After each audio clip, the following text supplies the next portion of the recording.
So I'm standing here with Christine Lind, CEO of Medivir. Christine, this spring you presented top-line results of your phase 2A study in osteoarthritis treatment. Can you tell us a bit about that? Absolutely. Thank you for the question, Linus. So with our phase 2 study for osteoarthritis, we've now shown with our latest piece of data a few different things. One of which is actually true effect on the structure of your joint. So this is both the bone and the cartilage that's in your knee. In over a 6-month and then additional 6-month period of time, which showed that we can actually change the progression of the disease. So in other words, improve the joint structure in 6 months and 6 months of treatment. Very, very exciting data.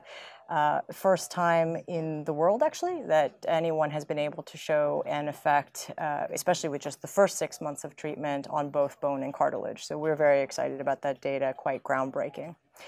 In addition to the effect on joint structure, we were also able to show very good signals on clinical symptoms. So this is pain, and this is also function, which is your ability to actually get out of bed or walk upstairs or things like that, which of course are very important to osteoarthritis patients. And then the third thing that we were able to show, which is very important, of course, to the future studies for the drug, is a very good safety and tolerability profile, which supported the progression of the drug into the late stage and what's called pivotal studies to ensure that we can get the drug to approval. So we're very excited, certainly, about being able to show all three of those things and look forward to next steps with it.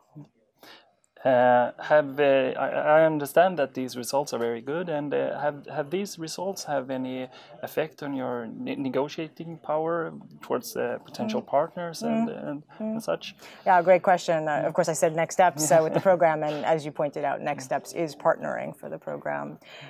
This was very important data for partners, especially this latest data. The primary endpoint of that study was safety and tolerability. And the reason why that's important to partners, in addition to the additional structure and clinical data that we delivered, is because they will need to run longer studies, probably 2 or 3 year studies. And so it's important that the drug is safe for long-term use. So this was important data for us to be able to continue the discussions with partners. And so we look forward to continuing those discussions now with this data. Yeah. You presented more good news at the Investigative Dermatology Conference in Orlando. Yes. Can you tell us about those news? Sure. So this drug was for remetinostat, which is for cutaneous T-cell lymphoma. So it may sound strange to have a cancer drug at a dermatology meeting, but actually it is a disease that actually comes out in your skin, even though it's a blood cancer. So the data that we presented at that meeting was very focused on the quality of life benefit for patients that we showed in our phase 2 study, which is on their very significant itch. So patients have lesions, cancer on their skin, but what that also means is they have extreme itch associated with that cancer. So this is itching that causes patients to scratch themselves to bleeding. They're unable to sleep. It really affects their quality of life. And indeed, more than 85% of patients say it's their primary quality of life problem with this disease. So we did show data at this conference that showed our very strong effect on pruritus, which was both 80% of patients who had this significant itch had an important reduction in that itch during our trial, but also that effect was long-lasting. So that's exactly what you want as a patient. You want your itch to go away, and you want it to stay away. You have been discussing with the FDA about your lymphoma treatment. Can you tell us about what you have been talking about with more in detail? Sure. Of course, we can't disclose all of our discussions with the FDA, of course, but to give you a little bit of a flavor for those discussions, this is a disease that has been very undertreated. And so our discussions with the FDA have really been about ensuring that both sides understand what the patient need is today, and therefore allow us to design a clinical trial, a phase 3 trial, that when we come to the other side of it, the FDA will say, if you've gotten the right data, you now have a drug that we can approve. And so, of course, it's important for us to design the trial exactly so that it does get approved by the time we get the phase 3 data. And that is what we're in discussions with the FDA. So I think we announced earlier that those discussions are taking a little bit longer than we'd like them to. Of course, it's more important for us to get those discussions right now so that when we do start the phase 3 study with this, we know that we'll get to approval on the other side of it. As opposed to just launching forward and then hoping for the best. So obviously we want to do this in the right way. And so while those discussions are taking longer, we are confident that we'll be able to conclude them well. You also have an exciting study focusing on the treatment of ovarian cancer and on solid tumors.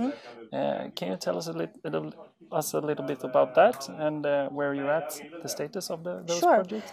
So that drug is called birinapant. As you mentioned, it's in a combination study with Keytruda, which is one of the largest immuno-oncology drugs in the world. It's a drug that's owned by MSD in Europe. It's called Merck in the US. That trial is ongoing in collaboration with them right now. We have 3 main cancer types that we're expecting to look at in the next stage of that trial. That's colorectal cancer, it's ovarian cancer, as you pointed out, and it's cervical cancer are the 3 main patient populations that we're looking at. Right now, what we have is the phase 1 portion of that study ongoing. It is in cancer patients. It is in all types of cancer patients. And what we expect to be able to announce by the end of the year is both, this is the primary endpoint, what the dose will be for the phase 2 portion of the study. So we want to make sure that we have a dose that is tolerable for patients, but also has an effect on cancer. And then the second thing that we will announce is whatever data responses that we've seen in cancer patients in the phase 1 portion of that trial. So we have an exciting year-end coming for us. Well, if we look at the market potential for those projects, how do you view the potential? Yeah, great question. So I'll use colorectal cancer as just one example. There are 2 types of colorectal cancer. One is called MSI, colorectal cancer, or microsatellite unstable, and the other one is called MSS, colorectal cancer, or microsatellite stable. The unstable part of the disease is a very small sliver of the patient population. It's less than 15% of patients have that, and there are drugs approved. Indeed, Keytruda itself is approved for that particular part of the patient population. By contrast, the MSS patients are the majority of those patients. They have very high unmet need, not so many good treatments, and certainly the immune-oncology drugs don't work in those cancer patients at all. And so you have, a very high percentage of patients, 85% of patients, that have this kind of cancer where they don't have good drug treatments. So it's that part of the cancer, the 85% of patients, that we're targeting here. And just to give you a sense of the market opportunity, it's been projected that Keytruda, with just the MSI, or the small sliver, the 15% of patients, should expect to have $1 billion of revenues for just that patient population. So, of course, the other part of that patient population is 7 times as large. So you can take 1 and multiply by 7, and you can see that it's an enormous market opportunity if you can get that cancer. And, of course, that's just one of the indications that we're looking at in the phase 2 study. Many projects. You have also the liver cancer treatment. Can you tell us about the preclinical data that you so far? Very happy to do that. So what we wanted to show in the preclinical studies is certainly our ability to take the sort of parent drug. This is what's called a nucleotide prodrug. It means we take a known chemotherapy, cancer therapy, or may not be approved, this was not approved, but some known chemistry, some known molecule, and change it so that it would be both, hopefully both more efficacious, but also more tolerable for patients. This particular drug was called troxacitabine. It worked actually in cancer patients, so it had some response rates in cancer patients, including in liver cancer patients, but it was just simply too toxic that it failed in the trials because patients couldn't take enough of it. So what we're doing with MIV-818 is changing the profile of that drug so that we have the ability to have a new proprietary drug. So this is new patents and what's called a new chemical entity, but also allow us, and this is what we saw in the preclinical work as well, to demonstrate that we have the ability to very much target liver cancer cells. so not healthy cells in the liver, but just liver cancer cells, as well as the ability to make sure that the drug doesn't go everywhere else in the body. And so in the mouse models anyway, things usually cure cancer in mice, but in the mouse models, we were able to show that we had a 100-fold difference in MIV-818 taken by mouth, so an oral drug, versus injecting the original drug, which is called troxacitabine, directly into the liver. And so even though we're not giving it directly to the liver, it's getting directly into the liver and not going anywhere else. And that means a 100-fold difference. So we're quite happy with those preclinical results.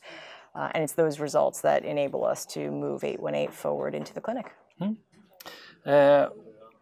And finally, what milestones do you expect to achieve in the near future with so many projects and the company?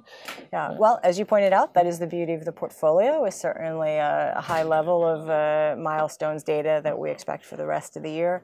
I think very importantly, we of course just talked about our MIV-818 program for liver cancer. That will be the start of that phase 1 study that allows investors to see that we are delivering our programs on time, as we said that we were, and on target. That will be, of course, an important point for investors to see us doing that and continuously doing that.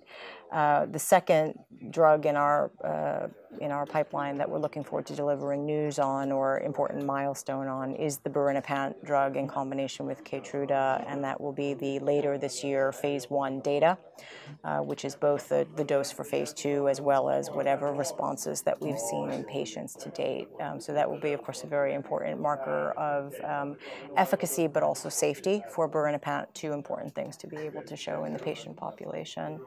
And then thirdly, we have, of course, the out-licensing discussions going on for MIV-711. That will be a very important data point for us as well, milestone event for us, perhaps in the true sense of the word milestone, for us to be able to deliver to investors as well. So those are kind of the three major upcoming things that we're working very hard on.